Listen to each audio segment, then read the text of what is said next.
नमस्कार, स्वागत है आप सभी का हमारे YouTube चैनल में। तो आज हम पढ़ेंगे the fundamental unit of life. सबसे पहले the fundamental unit of life कि हमारे लाइफ की फंडामेंटल यूनिट, फंडामेंटल का मतलब है बेसिक यूनिट। सबसे बेसिक यूनिट क्या है? तो एक आदमी आया रॉबर्ट हुक 1665 में। उसने क्या किया? उसने कॉर्क सब्सटेंस होता है जो पेड़ों की छाल से एक सब्सटेंस बनता है। उसने उस कॉर्क के एक छोटे से पीस को खुद के बनाए माइक्रोस्कोप से ऑब्जर्व किया और उसने क्या पाया? उसने देखा कि उस छोटे से पीस के अंदर हेक्सागोनल शेप के छोटे छोटे कंपार्टमेंट्स बने हुए हैं और ये एक हनीकॉम्ब लाइक स्ट्रक्चर, जैसा मधुमक्खी का एक छत्ता होता है उसी की तरह कुछ ये स्ट्रक्चर पूरा बना हुआ था। उसने बाद में इन छोटे छोटे कंपार्टमेंट्स को, जो हेक्सागोनल शेप के थे, उसने इन कंपार्टमेंट्स को नाम दिया सेल। सेल का मतलब होता है लैटिन भाषा में ए लिटिल रूम, मतलब एक छोटा कमरा। उसके बाद जैसे ही सेल की डिस्कवरी हुई, उन्होंने ये बोला कि all living organisms are made up of cells, मतलब कि सभी लिविंग ऑर्गेनिज्म जो है वो सेल से बने होते हैं। जैसे एक छोटी सी ईंट पूरे घर का निर्माण करती है, वैसे ही प्लांट्स हो, चाहे हम ह्यूमन बींग्स हो, चाहे फिश हो, चाहे बिल्ली हो, वो सभी किससे बनते हैं? सेल से। उनकी शुरुआत किससे होती है? एक सेल से। तो सबसे पहले उन्होंने कहा कि all living organisms are made up of cells, मतलब सारे जो लिविंग ऑर्गेनिजम्स हैं वो सेल से बने हुए हैं। तो अब सेल की डेफिनेशन हमें मिल चुकी है। सेल क्या? सेल है, cell is the fundamental unit of life और cell is the structural and functional unit of life. मतलब सेल जो है वो लाइफ की सबसे फंडामेंटल यूनिट है, मतलब सबसे बेसिक यूनिट है। कोई भी लाइफ जब किसी फॉर्म का रूप लेती है, कोई भी लाइफ जब एग्जिस्टेंस में आती है, तो वो सेल से बनेगी। और cell is the structural and functional unit of life. Structural मतलब जब कोई भी स्ट्रक्चर बनता है तो जो सेल है वो उसमें सबसे बेसिक भूमिका निभाता है। And functional unit of life, जो छोटे से छोटे इकाई जो हाँ काम करती है वो सेल है, यानी सेल का भी अपना एक फंक्शन होता है, वो भी एक फंक्शनल यूनिट है।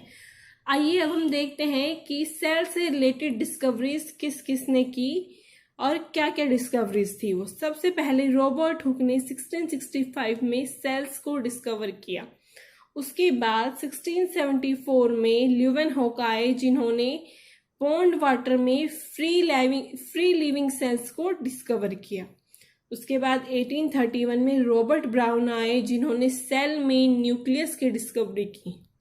उसके बाद स्क्लेडन एंड स्क्वेन आए, जिन्होंने 1838 से 1839 तक अपनी सेल थ्योरी प्रेजेंट की। अभी सेल थ्योरी क्या है ये हम अभी आपको बताएंगे थोड़ी देर में। उसके बाद आए पुरकिंजे ने 1839 में जो सेल के अंदर फ्लूइड सब्सटेंस होता है उसको नाम दिया उन्होंने प्रोटोप्लाज्म। उसके बाद वर्च्यो आए 1855 में, उन्होंने सेल थ्योरी को जो स्क्लेडन और स्क्वेन ने प्रेजेंट की थी उसी में अपने पॉइंट्स डालकर उसको एक्सपेंड किया। उसके बाद आए मैक्सवेल एंड अर्नेस्ट रस्का 1940 में, जिन्होंने इलेक्ट्रॉन माइक्रोस्कोप की डिस्कवरी थी। तो ये कुछ थी सेल से रिलेटेड डिस्कवरी। चलिए अब हम पढ़ते हैं सेल थ्योरी। जो स्क्लेडन और स्क्वेन ने दी थी वो क्या थी और वर्च्यो ने उसमें कैसे अपना पॉइंट्स डाल के उसको एक्सपेंड किया। सेल थ्योरी में स्क्लेडन और स्क्वेन ने क्या कहा कि all plants and animals are made of cells, कि जो भी प्लांट्स और जो भी एनिमल्स है वो सभी सेल से मिलके बने हैं। Second point, cell is the basic unit of life, कि जो सेल है वो लाइफ की सबसे बेसिक यूनिट है, यानी सेल सबसे छोटी यूनिट है। अब ये थी स्क्लेडन और स्क्वेन ने अपनी सेल थ्योरी दी। उसके बाद वर्च्यू ने इसको एक्सपेंड किया ये कह के कि all cells arise from pre existing cells, कि जो भी सेल्स है वो सारे के सारे पुराने सेल्स से मिलके बने हैं। यानी कोई एक सेल जैसे पहले था, फिर वो डिवाइड हुआ, डिवाइड होके उसने नए सेल बनाए, जो नए सेल बने हैं वो आगे फिर डिवाइड होंगे, वो फिर नए सेल बनाएंगे, और ये जो नए सेल बनेंगे ये फिर डिवाइड होके आगे और नए सेल्स बनाएंगे। तो उसने वर्च्यू ने ये कहा कि all cells arise from pre existing cells, कि जो पहले जो सेल्स एग्जिस्ट करते हैं उन्हीं से मिलके आगे नए सेल्स बनते हैं। चलिए आगे हम देखते हैं classification of organisms based on number of cells, कि नंबर ऑफ सेल्स के बेसिस पे कितने टाइप के ऑर्गेनिजम्स होते हैं। एक होता है यूनिसेलुलर, एक होता है मल्टी सेलुलर। यूनि मतलब जो सिंगल सेल से बने हों, मल्टी सेलुलर मतलब जो मैनी सेल्स से मिलके बने हों। यूनिसेलुलर के एग्जाम्पल है जैसे अमीबा, बैक्टीरिया, क्लैमिडोमोनास, पैरामीशियम, ये सभी क्या है, सिंगल सेल से बने हुए ऑर्गेनिजम्स हैं। और मल्टी सेलुलर में है फंजाई, प्लांट्स, एनिमल्स एक्सेट्रा, ये सभी हैं मल्टी सेलुलर। अब नेक्स्ट है structural organisation of a cell, कि एक सेल के स्ट्रक्चर के अंदर कैसे चीजें ऑर्गेनाइज होती हैं, उसका स्ट्रक्चरल ऑर्गेनाइजेशन क्या है। तो जैसे हम ह्यूमन बींग्स हैं, हम ह्यूमन बींग्स के अंदर ऑर्गन्स होते हैं, उन ऑर्गन से मिलके बनता है ऑर्गन सिस्टम। वैसे ही और फिर वो ऑर्गन सिस्टम अपना अपना काम परफॉर्म करते हैं।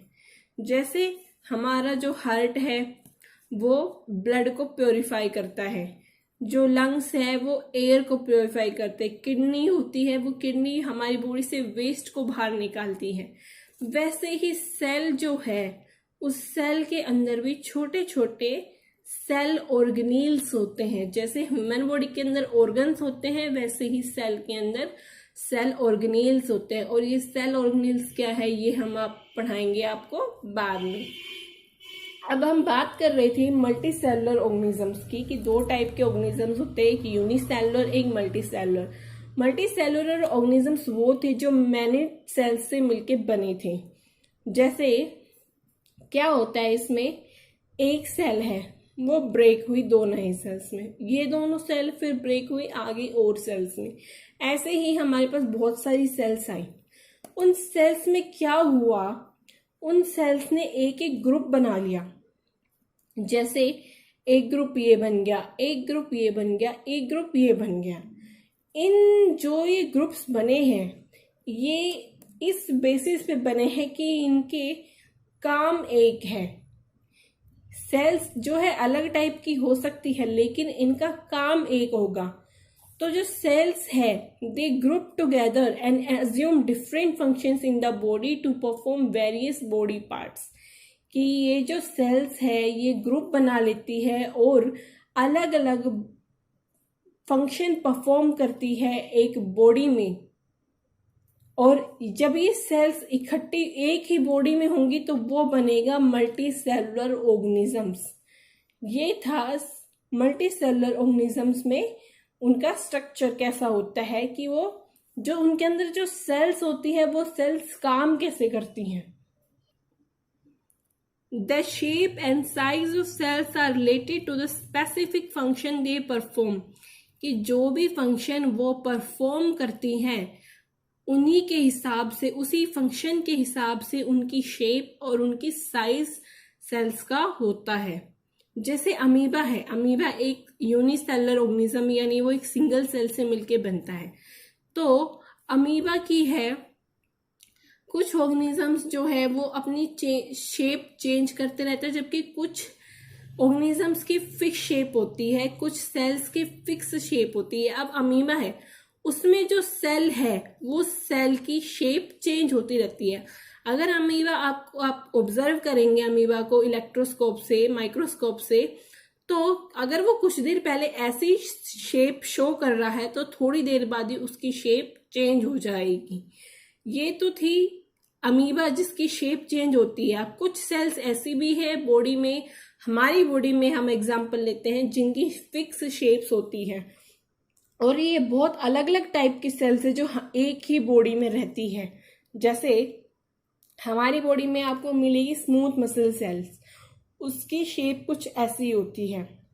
ब्लड सेल्स होती है, ब्लड सेल्स ये ओवम की शेप ऐसी होती है, स्पर्म की ऐसी होती है, जो फैट सेल्स होती हैं वो ऐसी होती है, जो हमारी बोन्स के अंदर सेल्स होंगी उनकी शेप कुछ ऐसी होगी, जो नर्व्स हैं उनमें जो सेल होगी वो नर्व सेल की शेप ऐसी होगी।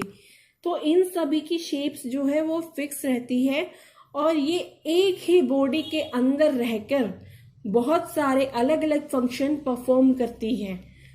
और वो बॉडी कैसी होगी? वो बॉडी होगी मल्टी सेलुलर ऑर्गेनिज्म की, जिसमें बहुत सारी सेल्स ग्रुप बनाकर अलग अलग फंक्शन परफॉर्म करती हैं। मल्टी सेलुलर ऑर्गेनिजम्स में एक और चीज होती है, वो है division of labour. Division of labour मतलब डिस्ट्रीब्यूशन ऑफ वर्क, काम का बंटवारा। काम का बंटवारा कैसे होता है? जैसे अभी मैंने आपको बताया था कि जो डिफरेंट सेल्स हैं वो अलग अलग ग्रुप बना के अलग अलग फंक्शन परफॉर्म करती हैं, ऐसे ही different parts of body perform different function. मतलब जो मल्टी सेलुलर ऑर्गेनिज्म की कोई बॉडी होगी, वो बॉडी के डिफरेंट पार्ट्स अलग अलग फंक्शन परफॉर्म करेंगे। जैसे हमारा हार्ट है वो ब्लड पंप करता है, स्टमक है वो हमारा खाना डाइजेस्ट करती है, लंग्स है वो एयर को प्योरीफाई करते हैं। तो ये है डिवीजन ऑफ लेबर की एक मल्टी सेलुलर ऑर्गेनिज्म में डिस्ट्रीब्यूशन ऑफ वर्क होता है कि उसमें जो भी बॉडी के अंदर एक्टिविटीज हो रही है, जो भी बॉडी के अंदर काम हो रहा है, जो फंक्शन हो रहा है, वो सारा डिवाइड होता है अलग अलग सेल्स में कि कुछ सेल्स ये फंक्शन परफॉर्म करेंगी, कुछ सेल्स ये फंक्शन परफॉर्म करेंगी। अब ऐसा नहीं है कि डिवीजन ऑफ लेबर सिर्फ मल्टी सेलुलर ऑर्गेनिज्म में होता है, वो एक सिंगल सेल में भी होता है। सिंगल सेल्स में कैसे होता है? जैसे अभी आपको हमने सेल ऑर्गेनेल्स बताया था, तो सेल ऑर्गेनेल्स एक ही टाइप की नहीं होती, सेल ऑर्गेनेल्स भी बहुत सारे टाइप्स की होती है, और जो अलग अलग टाइप की होती है उनका काम क्या होता है? एक टाइप का काम होगा कि वो सेल में न्यू मटेरियल्स बनाएंगी, दूसरी टाइप का काम होगा कि वो जो वेस्ट सेल के अंदर अगर कुछ वेस्ट है वो उस वेस्ट को क्लियर अप करेगी। तो ऐसे ही सिंगल सेल्स में जो सेल ऑर्गेनेल्स होंगी उन सब में डिवीजन ऑफ लेबर होता है। ये था आपका मल्टी सेलुलर ऑर्गेनिज्म। अब हम आगे देखते हैं स्ट्रक्चर ऑफ सेल की। एक सेल बेसिकली जब हम एक सेल को माइक्रोस्कोप के थ्रू देखेंगे तो हमें क्या क्या मेन चीजें दिखाई देगी। तो एक सेल के अंदर जो हमें मेन दिखाई देंगे वो है प्लाज्मा मेम्ब्रेन, न्यूक्लियस और साइटोप्लाज्म। अब हम एक एक करके पढ़ेंगे कि ये तीनों है क्या। सबसे पहले हम पढ़ते हैं प्लाज्मा मेम्ब्रेन। प्लाज्मा मेम्ब्रेन का ही दूसरा नाम है सेल मेम्ब्रेन। तो प्लाज्मा मेम्ब्रेन क्या होती है? outermost covering of the cell that separates contents of cell from its external environment। कि सेल के बाहर की वो कवरिंग जो सेल के अंदर के कंटेंट को उसके बाहर के एनवायरनमेंट से अलग करती है, उस कवरिंग को कहते हैं हम प्लाज्मा मेम्ब्रेन। कौन सी कवरिंग? जैसे ये एक सेल है तो इसके बाहर आपको ये जो कवरिंग दिख रही है ये है प्लाज्मा मेम्ब्रेन। ये क्या करती है? सेल के अंदर जो कुछ है उसको उसके बाहर के एनवायरनमेंट से अलग करती है। और इसका क्या काम है? इट अलाउज द एंट्री और exit of some materials in and out of the cell. कि सेल के अंदर या बाहर ये मटेरियल्स की एंट्री और एग्जिट को कंट्रोल करती है। यानी सेल के अंदर कौन सा मटेरियल आएगा, कौन सा मटेरियल बाहर जाएगा, ये सब कौन डिफाइन करता है? ये सब करती है प्लाज्मा मेम्ब्रेन।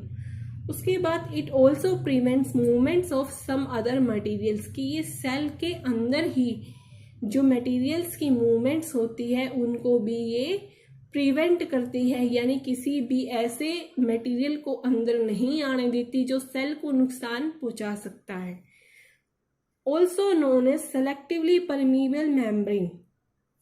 किसी सेलेक्टिवली परमिएबल मेम्ब्रेन भी कहा जाता है। क्यों कहा जाता है?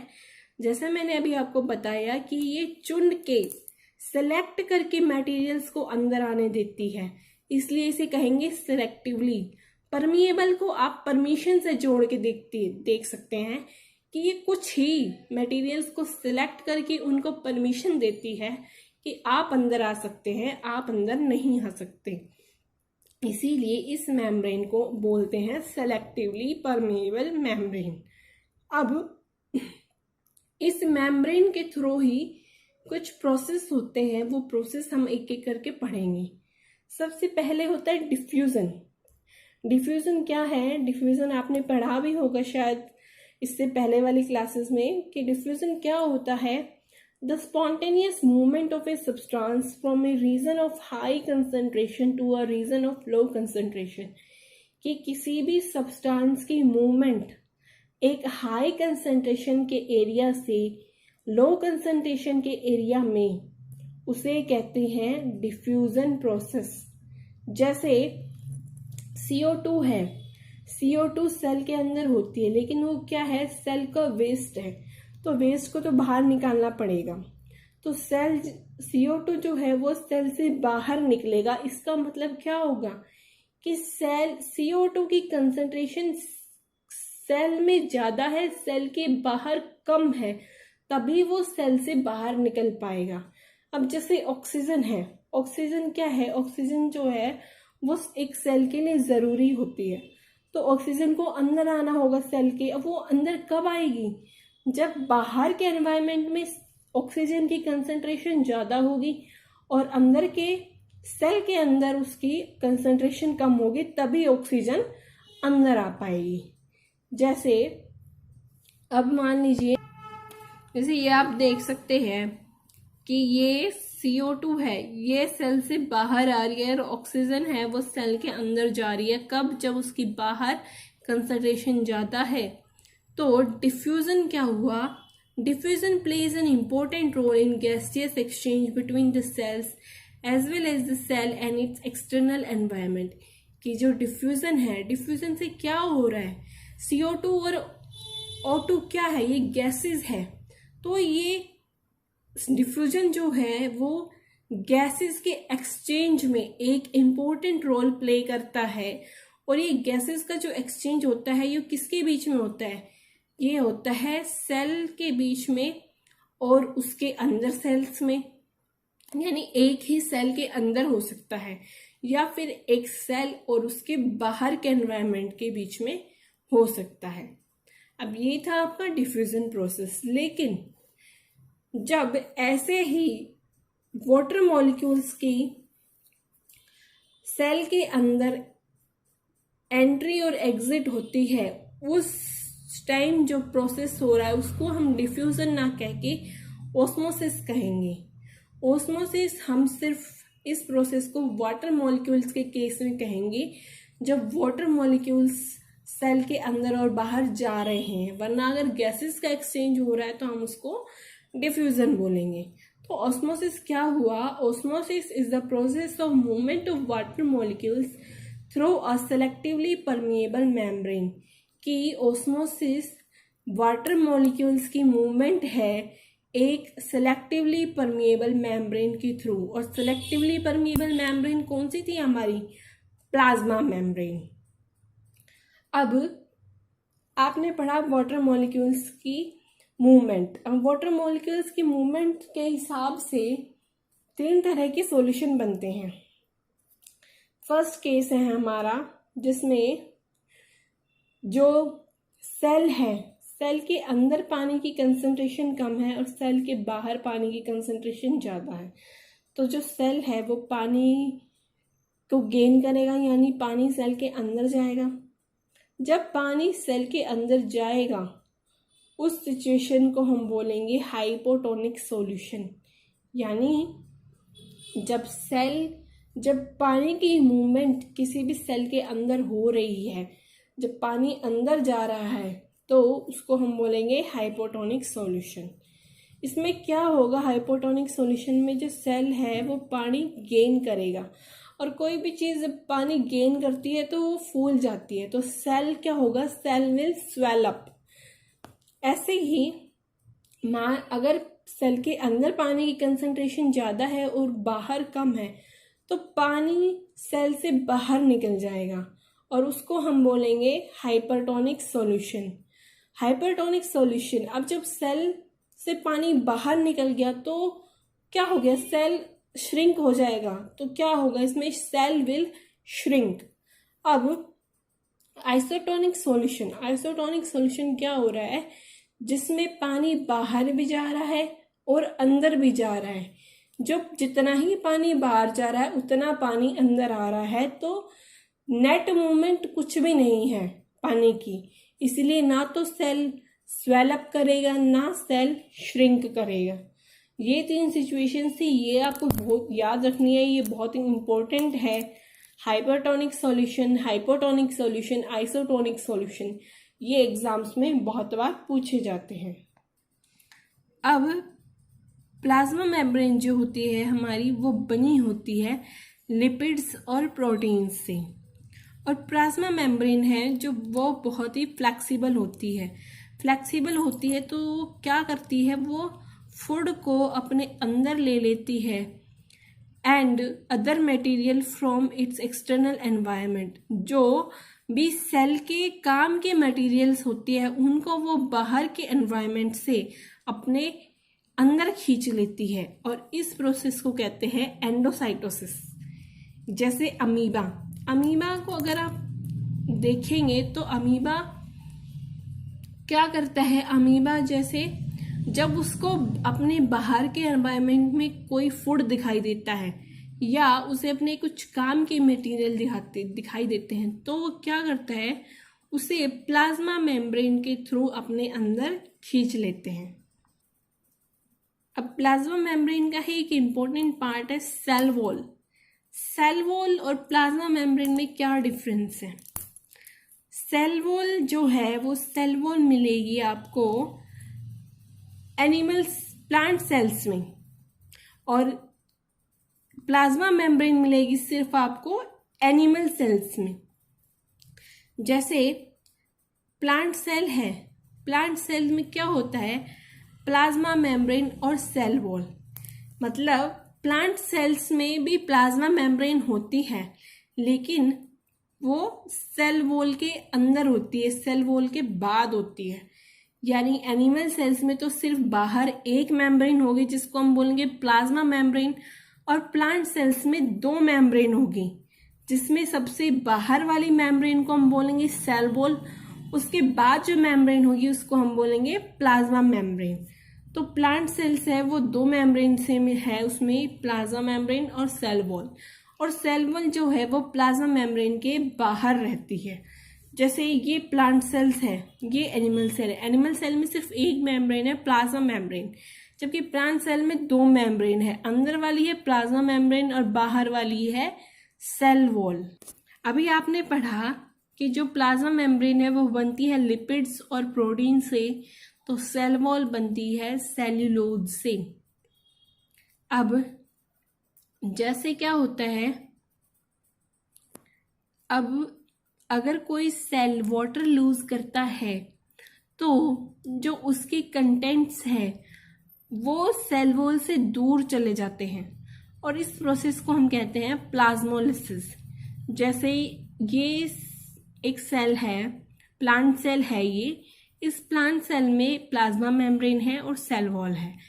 अब इस सेल ने वाटर लूज किया, तो जैसे आप देख रहे हैं अभी तो ये जिसके सेल के अंदर के कंटेंट्स है ये सेल वॉल से बहुत पास है, लेकिन जैसे ही ये पानी लूज करेगा इसका साइज छोटा हो जाएगा और ये जो कंटेंट्स है ये सेल वॉल से दूर हो जाएंगे, और इस प्रोसेस को कहेंगे प्लाज्मोलिसिस। अब सेल वॉल का काम क्या होता है, cell wall protect cell from bursting, कि जो सेल वॉल है वो सेल को फटने से बचाती है। कैसे बचाती है, जैसे एक हाइपोटोनिक सॉल्यूशन है, हाइपोटोनिक सॉल्यूशन कौन सा था, जब वाटर मॉलिक्यूल्स की मूवमेंट सेल के बाहर से अंदर की तरफ होगी, यानी जब सेल वाटर गेन करेगा, तो जब वाटर गेन करेगा तो क्या होगा, वो स्वेल अप हो जाएगा, फूल जाएगा। अब फूल जाने से क्या होगा, जो सेल के अंदर जो कंटेंट्स है वो सेल वॉल पे प्रेशर लगाएंगे। जैसे कोई भी चीज का साइज जब बढ़ता है तो उस पर एक प्रेशर लगता है, तो ऐसे ही सेल के कंटेंट्स जो है वो सेल वॉल पे प्रेशर लगाएंगे, और ऐसे ही उल्टा सेल वॉल जो है वो सेल के कंटेंट्स को प्रेशर लगाएंगे। जैसे न्यूटन का थर्ड लॉ आप पढ़ेंगे आगे, to every action there is an equal and opposite reaction. तो अगर जैसे ही सेल कंटेंट सेल वॉल पे प्रेशर लगा रहे हैं, ऐसे ही सेल वॉल जो है वो सेल कंटेंट्स पे भी प्रेशर लगाएगी, और ये जो प्रेशर लगाते हैं वो आपस में ये प्रेशर इक्वल होता है, और इसी प्रेशर की वजह से, इक्वल होने की वजह से, इस प्रेशर के जो सेल है वो फटता नहीं है, वो खराब नहीं होता। और यही काम होता है सेल वॉल का कि वो सेल को फटने से बचाती है। धन्यवाद दोस्तों। आगे का चैप्टर हम नेक्स्ट वीडियो में पढ़ेंगे। अगर आपको ये वीडियो पसंद आए तो प्लीज़ इसे लाइक कीजिए, शेयर कीजिए और हमारा चैनल सब्सक्राइब कीजिए। Thank you.